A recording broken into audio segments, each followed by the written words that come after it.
প্রাক্তন এই সংসদের সহসভাপতি জনাব ইব্রাহিম খান স্যার শুভকামনা কেক কাটছেন আমাদের আজকের এই আনন্দঘন আয়োজনের সভাপতি সম্মানিত সকল অতিথিবৃন্দ।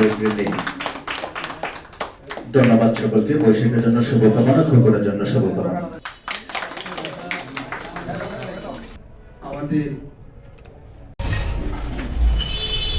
আমরা সবাই বাংলাদেশী, আমরা আমাদের এই দেশ আপনাদের সকলকে সালাম ও শুভেচ্ছা জানাই। যেভাবে সংবাদপত্র বা গণমাধ্যমে যেভাবে রিপোর্ট প্রত্যাশা করে, আমরা কিন্তু মনে করি না যে আমরা সেই জায়গাটুকুতে আমাদের অবস্থাটা আছে। তো মানুষের সেই জন আকাঙ্ক্ষার পক্ষে আমি মনে করি সাংবাদিকতা হওয়া উচিত। আমরা সেটি জেলা পর্যায়ে হোক, জাতীয় পর্যায়ে হোক, মানুষের যে মানে সংকট, সুখ দুঃখ, যে নিপীড়ন নির্যাতন, আমি মনে করি সেইগুলিকে আমাদের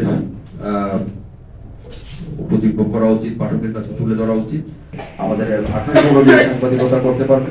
তো সেই হিসাবে ইউনিভার্সিটি পাশ করা একজন লোক তো আর এই সাংবাদিকতা আরো বলিষ্ঠভাবে সাধিত হবে সেই আশাবাদ ব্যক্ত করে আমি আমার বক্তব্য শেষ করছি। কোন একজন নবীন সাংবাদিক, তার অনেক ভুল ত্রুটি থাকতে পারে।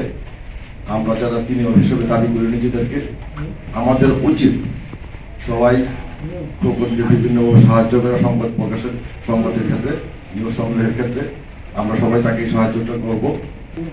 মত প্রকাশের স্বাধীনতা নাই, আইনের শাসন অনুপস্থিত। আমরা আশা করব যে বৈশাখী টিভি মুক্তিযুদ্ধের চেতনাকে লালন করে একটি অসাম্প্রদায়িক, একটি উদার গণতান্ত্রিক বাংলাদেশ গঠনে কাজ করবে।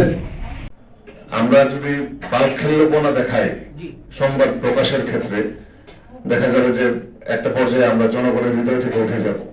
সহযোগিতা সভাপতি, সতীর্থ সাংবাদিক বন্ধুরা, উপস্থিত সুধী, এই বৈশাখী টিভির 21 বছর পদার্পণে আমি সমাজের পক্ষ থেকে এবং ব্যক্তিগত তরফ থেকে অভিনন্দন জানাচ্ছি।